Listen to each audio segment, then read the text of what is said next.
యూదాపత్రిక 1 అధ్యాయం ఉన్నది. యూదాపత్రికలో మొదటి అధ్యాయము 12వ వచనంలో ఇక్కడ ఒక చిత్రమైన ఒక పదం, అంతా మనము ఏంటంటే క్రైస్తవులలో అంత డిస్కస్ చేసే పదం ఇక్కడ లేదు. అంటే చాలా రేర్గా వినియోగించబడ్డ ఒక పదంని మనము యూదాపత్రిక 1 అధ్యాయము 12వ వచనంలో చూస్తాం. మనం చదువుదాం. వీరు నిర్భయముగా మీతో సుభోజనం చేయుచు తమ్మును తాము నిర్భయంగా పోషించుకొనుచు మీ ప్రేమ విందులో దొంగ మెట్టులుగా ఉన్నారు. వీరు గాలి చేత ఇటు అటు కొట్టుకొని పోవు నిర్జల మేఘంగాను కాయలు రాలి ఫలం లేక 2 మారులు చచ్చి వేళ్ళతో పెళ్ళగింపబడిన చెట్లగాను. చాలండి. ఇక్కడ మనం ఏం చూస్తున్నామంటే ఒక వర్డ్ యూజ్ చేయబడ్డది. ఎవరిని గురించి యూజ్ చేయబడ్డదంటే ఇది అబద్ధ బోధకులను గురించి, అబద్ధ క్రైస్తవులను గురించి రాయబడ్డ ఒక వచనమై ఉన్నది. ఇక్కడ వినియోగించబడ్డ పదం ఏంటంటే 2 మారులు చచ్చి. ఎన్ని మార్లు చచ్చండి? 2 మార్లు చావడం ఏంది? ఆ వర్డ్ని మనం ఈరోజు నేర్చుకుందామని. ఏది? ఎన్నిసార్లు చచ్చుడు? 2 మార్లు చచ్చుడు. కొంచెం మీకు ఎలా ఉంది ఆ వర్డ్ వింటా ఉంటే? ఇదేంది 2 మార్లు చచ్చుడు? సో ఈ 2 మార్లు చచ్చుడన్న విషయం ఏంది? ఇది 2వ మరణం కాదు. అంటే మనకు ఒక మరణం ఉన్నది. ఇప్పుడు మనం అంటే మరణం అనేది ఒకటి ఆది కాండంలో చూస్తున్న మరణం. అదేంది? ఆ పండు తిన్న దినం నిశ్చయంగా చనిపోతాం, అంటే అది ఆత్మీయ మరణం. రెండోది ఏంది? మన దేహం, ఫిజికల్ డెత్, శరీర సంబంధంగా మనం ఏం చేస్తాము? మరణిస్తాం. దాని తర్వాత 2వ మరణం ఉన్నది. ఆ 2వ మరణం ఏంది? పర్మనెంట్గా నరకంలో ఉండడం. ఓకేనా? దాని మరణం. ఎన్ని మరణాలు చెప్పినా నేను?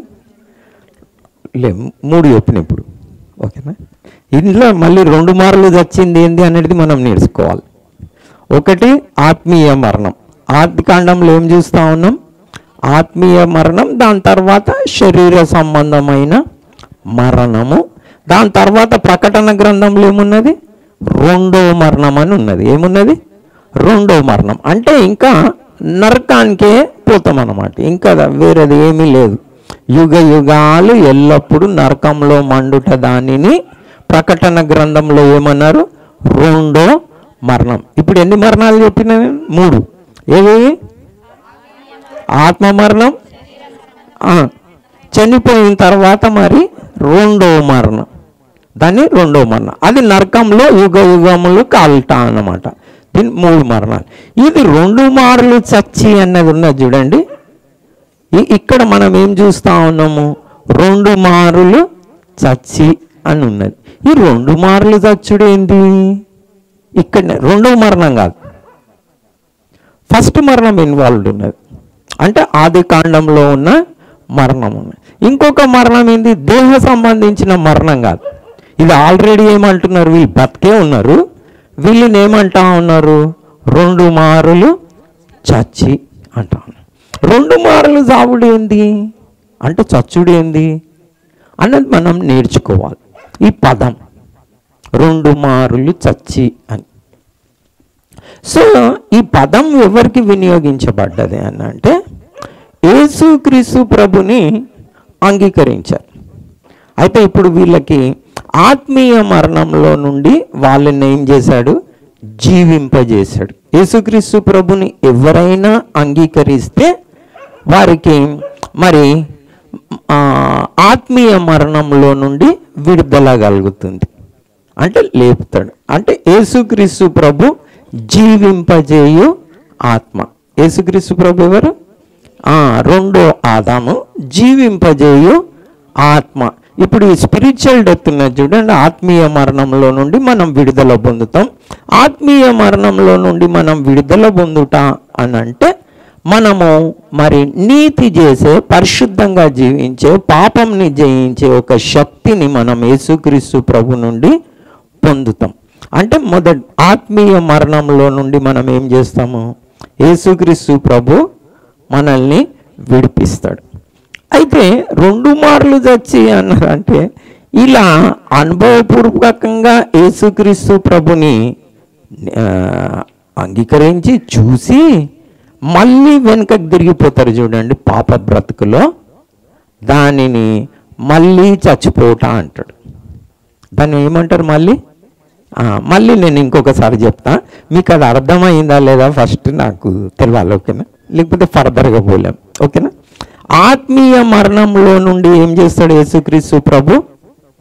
మనల్ని మీకు తెలుసా యేసుక్రీస్తు ప్రభుకు ఒక టైటిల్ ఉన్నది, రెండో ఆదాం అని. ఎంతమందికి తెలుసు? కడపటి ఆదాం. ఓకే, నేను ఇంగ్లీష్లో సెకండ్ ఆదాం అని, అట్లా జర నాతో ప్రాబ్లం ఉన్నది, ఓకేనా? కడపటి ఆదాం, ఓకేనా? సెకండ్ ఆదాం అన్నట్టు, ఓకేనా? ఎంతమందికి తెలుసు ఆ టైటిల్? ఆ టైటిల్కి అర్థం తెలుసా? అంటే ఆ టైటిల్కి ఎందుకు ఇచ్చిండ్రు?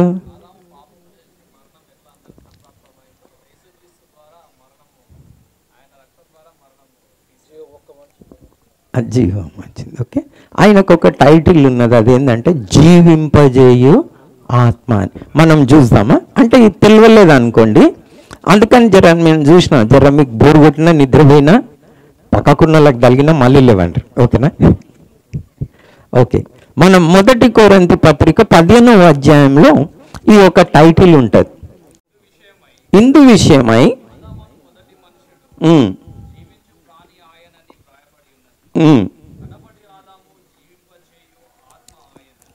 కడపటి ఆదాం ఎవరు? జీవింపజేయు ఆత్మ. సో యేసుక్రీస్తు ప్రభు మనల్ని ఏం చేస్తాడంటే ఆత్మీయ మరణంలో నుండి ఏం చేస్తాడు? జీవింపజేస్తాడు. ఎందులో నుండి? ఆత్మీయ మరణంలో నుండి జీవింపజేస్తాడు. ఈయన కడపటి ఆదాము. సో ఒక టైటిల్ ఉన్నది, మనకు తెలుసున్నా తెలియకపోయినా మీరు యేసుక్రీస్తు ప్రభుని అంగీకరిస్తే వాస్తవానికి మనం ఆత్మీయ మరణంలో నుండి లేపబడిన వారం. మీరు క్రీస్తుతో కూడా లేపబడిన వారైతే అని ఉంటుంది కదా, ఏమని ఉంటుంది? మీరు క్రీస్తుతో కూడా లేపబడిన వారైతే పైనున్న వాటి మీదనే మనసు ఉంచండి, కానీ భూ సంబంధమైన వాటిని అందు మనసు. యాక్చువల్ బాప్తిజం దేనికి సూచన అంటే, బహుశా దీని అర్థం అందరికీ తెలియకపోవచ్చు. బాప్తిజం అనేది ఏంటంటే మరణ పునరుద్ధానములకి సాదృశ్యం. దీనికి సాదృశ్యం మరణ పునరుద్ధానం.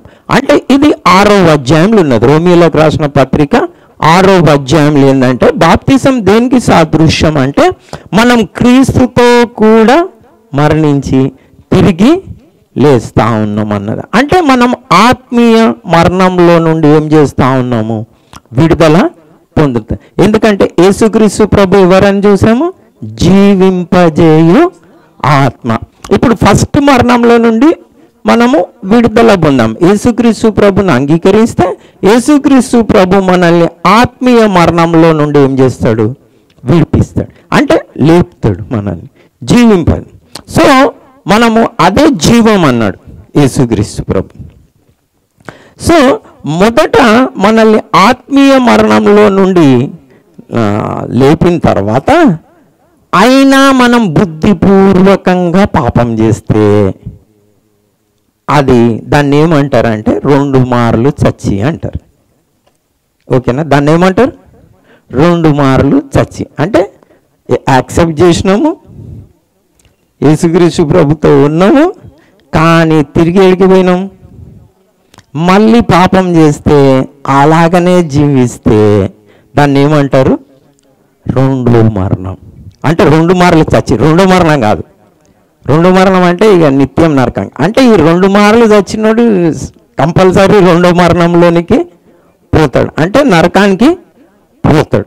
సో నేను ఈరోజు మీతో చెప్పాలనుకున్నది ఏంటంటే, యేసుక్రీస్తు ప్రభుని మీరు అంగీకరించారు, ఓకే, జీవిస్తున్నారు, ఆత్మీయ మరణం నుండి లేపబడ్డారు. కానీ ఇంకొకసారి సావకుండా చూసుకోవాలి. ఓకేనా? థీమ్ అర్థమైందా? అందరికీ అర్థమైందా? యేసుక్రీస్తు ప్రభు జీవింపజేయు ఆత్మ. సో మనం 2 మార్లు చావకూడదు. 2 మార్లు చస్తే ఎక్కడికి పోతాము? రెండో మరణంలోనికి పోతాము.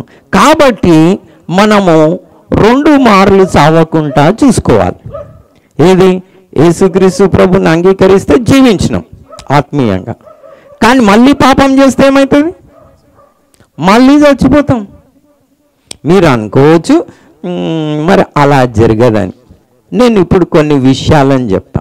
అంటే మనకు ఒక సామెత ఉన్నది కదా, అలాగే మనకు వార్నింగ్స్ ఉన్నాయి. ఏంటంటే, ఇంత గొప్ప రక్షణను మీరు ఏం చేయొద్దు, నిర్లక్ష్యం చేయొద్దు అని ఉన్నది కదా. అలాగనే ఇలా తప్పించుకుంటారు. ఇంత గొప్ప రక్షణను నిర్లక్ష్యం చేస్తే ఇలా తప్పించుకుంటారు. అంటే నిర్లక్ష్యం చేస్తున్నారా అంటే నేను చేస్తున్నారు. ఎలా చేస్తున్నారంటే ఒక సామెత చెప్తా ఉంటా నేను. బహుశా అంత ఫేమస్ సామెత కాదేమో, కానీ మంచి సామెత. అదేంటంటే, రాను రాను రాజగుర్రము గాడిదయిందండి. దాని అర్థం ఏంది అని అంటే, ఈ రాజగుర్రంకి పని ఉండదు. ఏముండదు?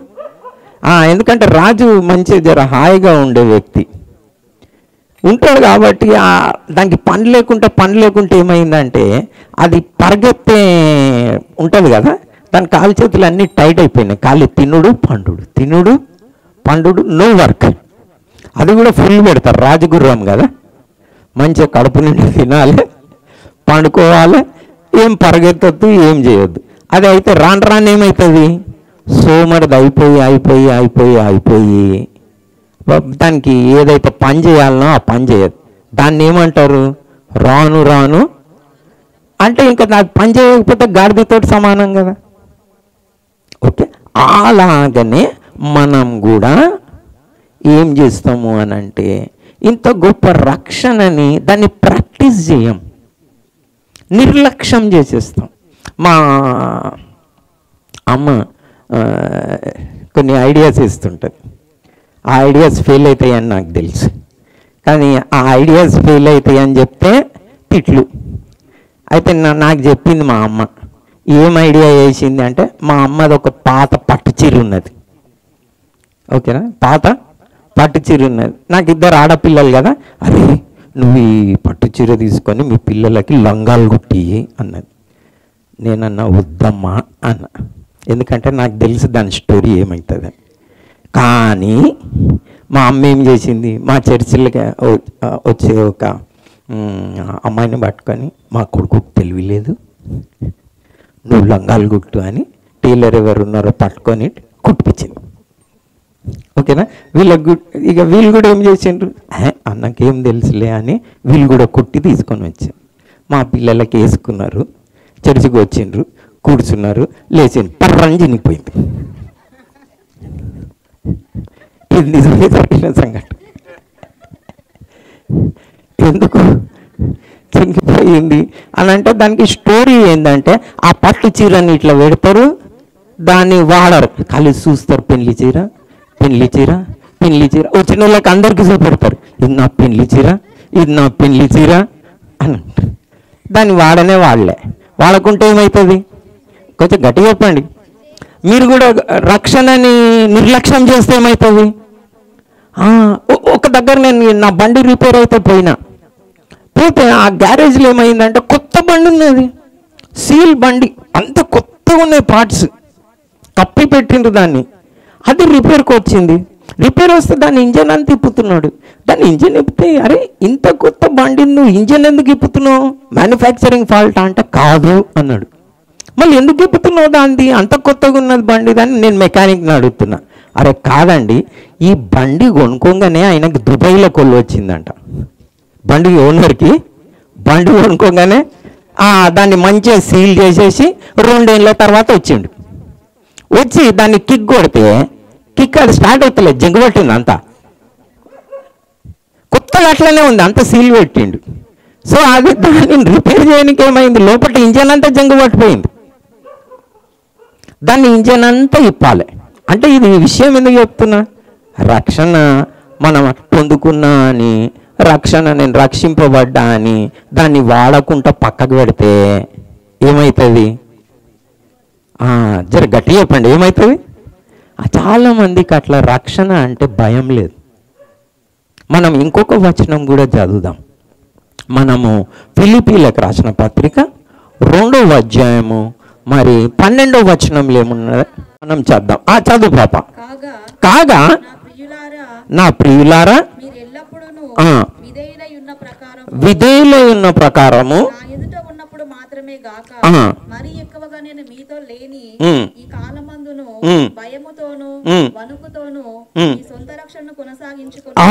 ఎట్లా కొనసాగించుకోవాలంట? భయంతో, వణుకుతో. నిజంగా మీరు క్రైస్తవులని భయంతో, వణుకుతో సొంత రక్షణని కొనసాగించుకునే వారిని చూసిండ్రా అంటే చూసిండ్రా అని లిస్ట్ వాళ్ళని చూస్తే అవును నిజంగానే వీరు భయంతో, వణుకుతో అంట.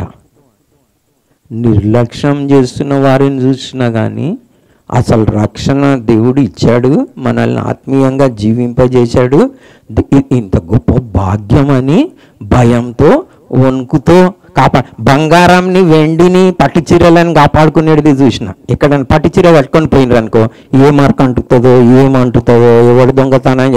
బంగారంని కాపాడుకున్నాడు చూసినా, డబ్బును కూడా కాపాడుకో. అమ్మ ఏదైనా కొనడానికి పోతే పర్సుని ఇట్లా పెట్టుకుంటారు. బంగారం, పర్సు, పట్టు చీర అని అయితే సేఫ్, రక్షణ పోతే పోని గాలికి. భయం లేదు, వణుకు లేదు. ఏమవుతుంది వీరు అంటే నేను చూస్తున్నా ఏంటంటే కరెక్ట్ సామెత చెప్పనే జరుగుతుంది. రాను రాను గాడిదైనట్టు. దాంట్లో ప్రాక్టీస్ లేదు.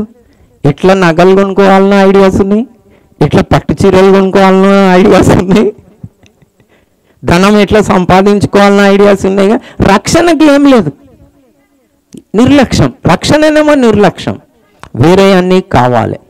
అందుకని పేతురు గారు కూడా ఏమన్నారంటే దీన్ని వీరికి నిజమైన సామెత చెప్పున జరిగిందంట.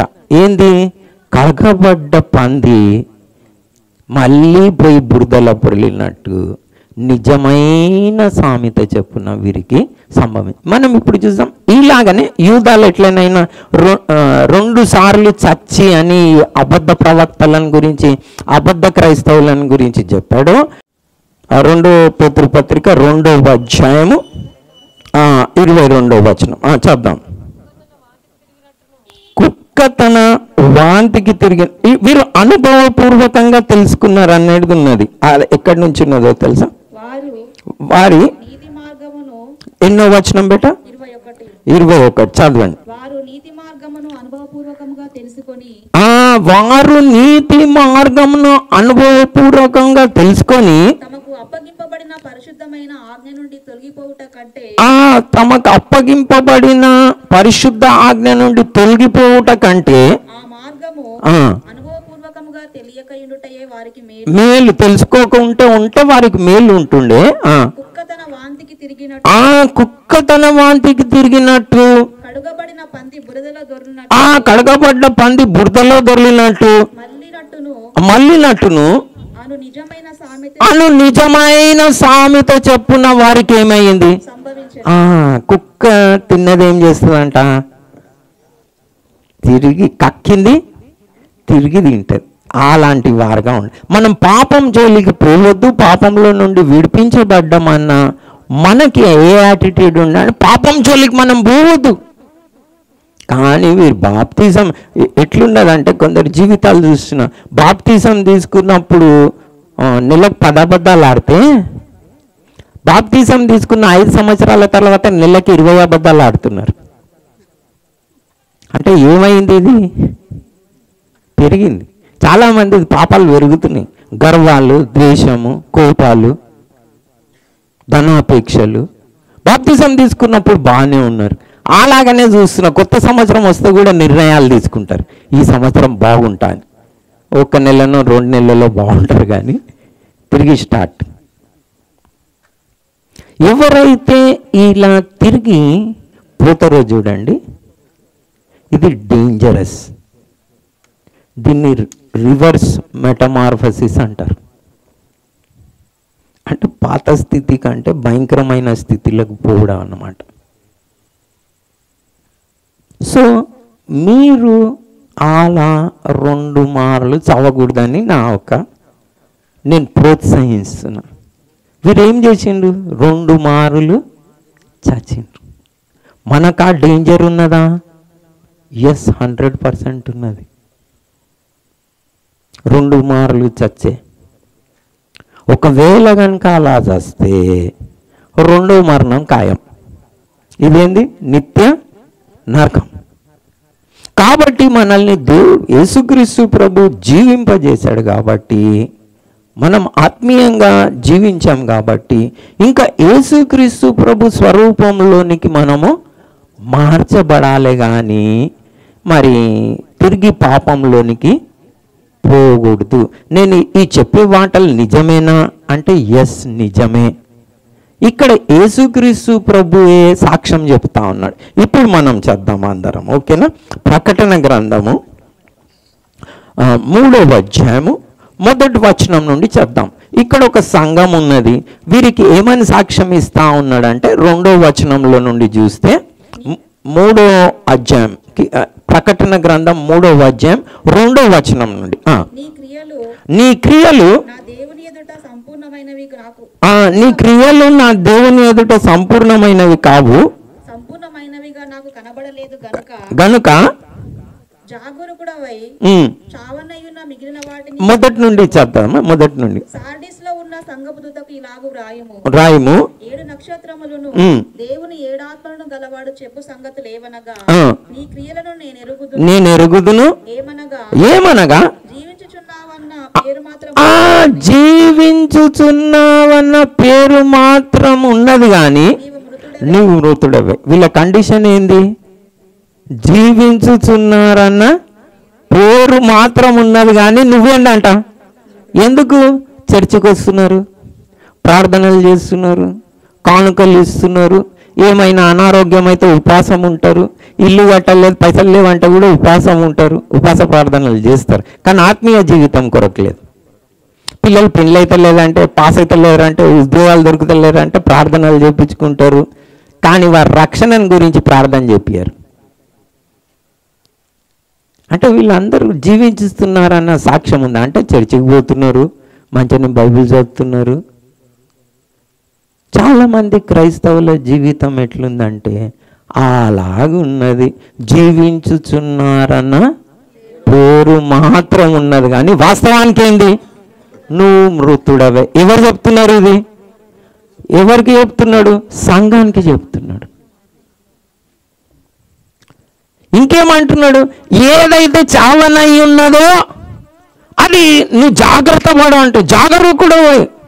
అరే ఇంకా చనిపోతున్నాను, ఇంకా లాస్ట్ స్టేజెస్లో ఉన్నావు నువ్వు అని చెప్తా ఉన్నాడు. మనం ఆ వచనం ఇప్పుడు 2వ వచనం చేద్దాం. నీ క్రియలు నా ఎదుట దేవుని ఎదుట సంపూర్ణమైనవిగా కనబడట్లేదు కనుక జాగరూకుడవై చావనయ్యున్న మిగిలిన వాటిని ఏం చేయము. ఇక్కడ ఎవరు చెప్తున్నారు ఈ మాటలు? యేసుక్రీస్తు ప్రభువే చెప్తున్నాడు. ఏదైతే చావనై ఉన్నదో ఇంకా అంటే క్యాన్సర్ 4th స్టేజ్కి వచ్చేసింది అన్నమాట. ఇంకా నువ్వు ఇక్కడ అలర్ట్ కాకపోతే, జాగరూకుడు కాకపోతే, మిల్క్ కాకపోతే ఉన్నది కూడా చనిపోతావు. కాబట్టి నువ్వు మారు మనసు పొందు అంటాడు. చివరికి వస్తే ఏమంటా ఉన్నాడు చూడండి, ఉండని ఎడల వచ్చేదని లాస్ట్ వచనం చదివేసే. అంటే దాని లాస్ట్ వచనం అంటే ఆ సంఘానికి, అంటే 4వ వచనము 5వ వచనము వినుగాక.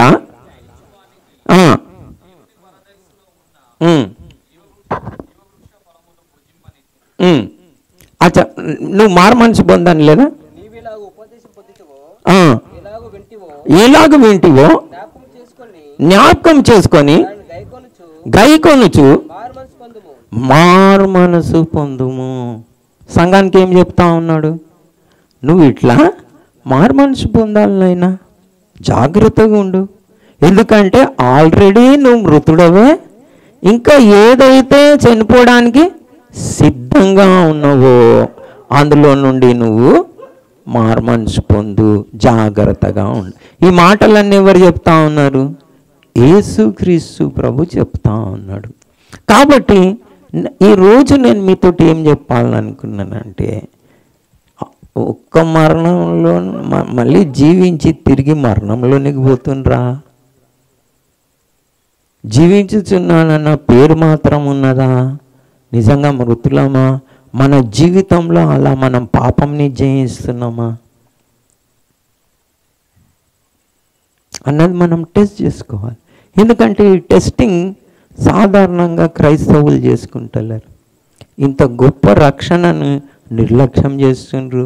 భయం లేదు, వణుకు లేదు, పాపం చేస్తూ ఉన్నారు, తిట్టుకుంటున్నారు, పొట్లాడుకుంటున్నారు, తాగుతున్నారు, తింటున్నారు, లోకానుసారంగా జీవిస్తున్నారు, కానీ చర్చికి అయితే వస్తున్నారు.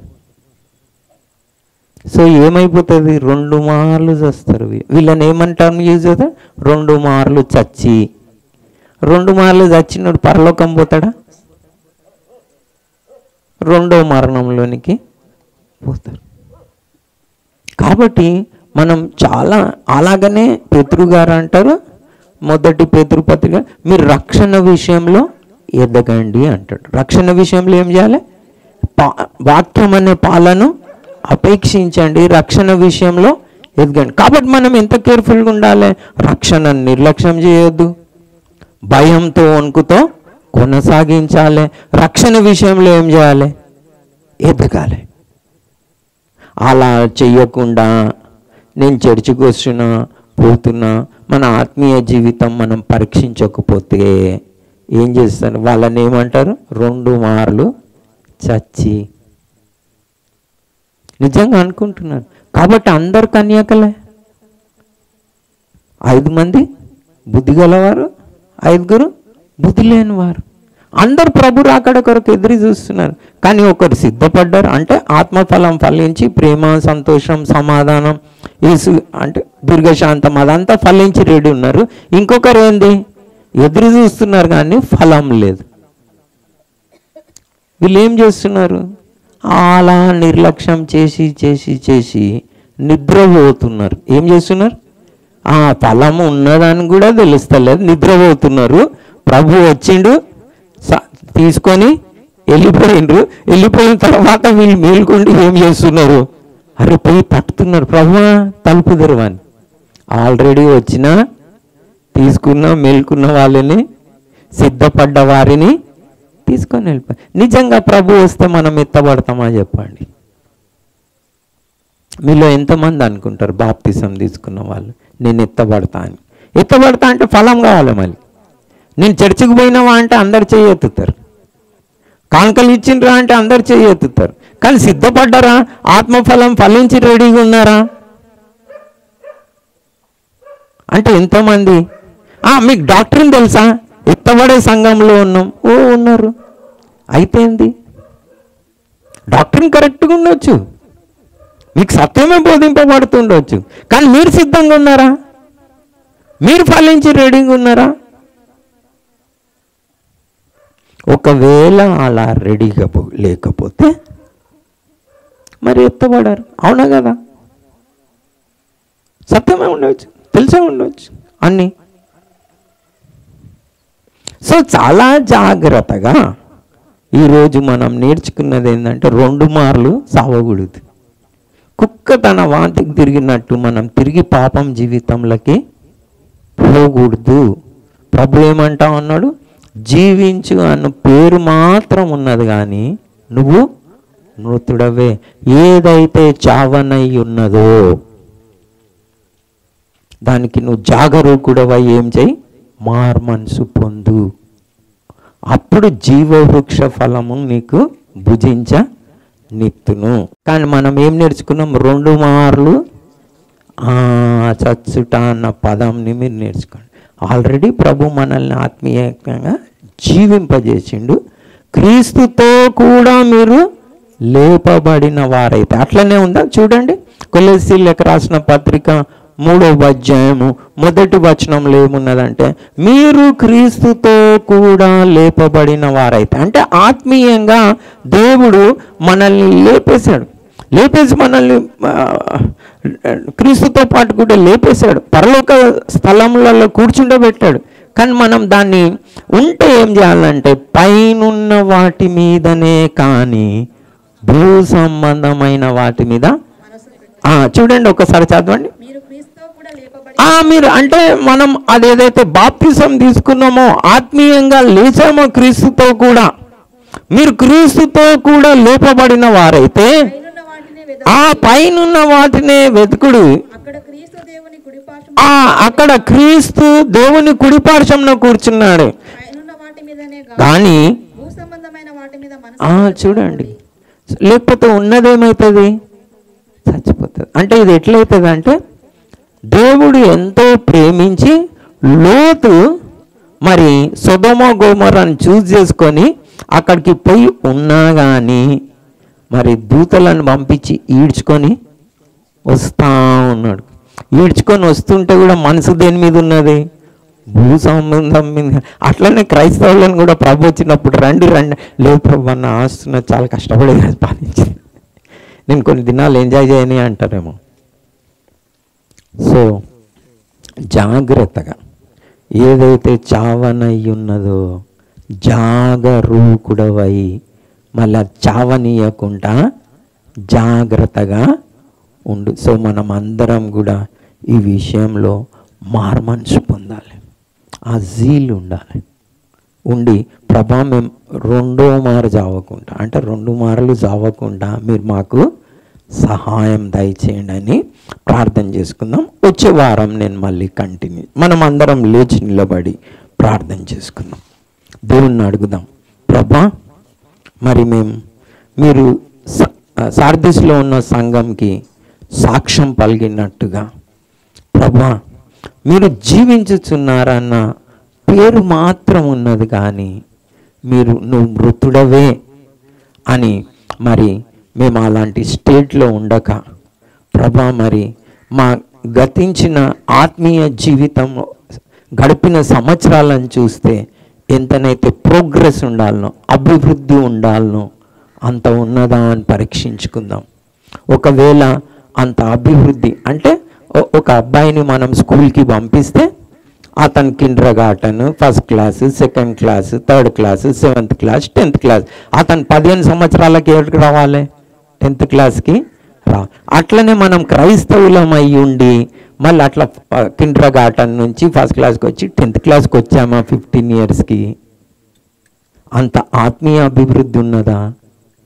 కొంతమంది జీవితాలలో 15 సంవత్సరాలకి 10th పాస్ కాలే, మరి 17 సంవత్సరాలకి 18 సంవత్సరాలకి ఇంటర్ పాస్ కాలే, 21 సంవత్సరానికి డిగ్రీ పాస్ కాలే, 24 సంవత్సరాలకి పోస్ట్ గ్రాడ్యుయేషన్ పాస్ కాలే.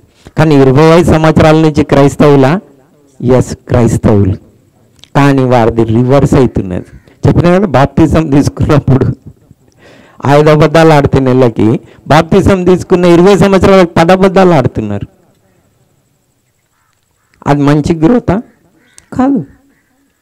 సో అలా మనం ఉండకుండా మనం అందరం కూడా ప్రభువా మరి నేను ఎదగాలి ఆత్మీయంగా, నేను మీ నుండి అలాంటి సాక్ష్యం పొందుకోకుండా 2 మార్లు చావకుండా నాకు సహాయం దయచేయండి.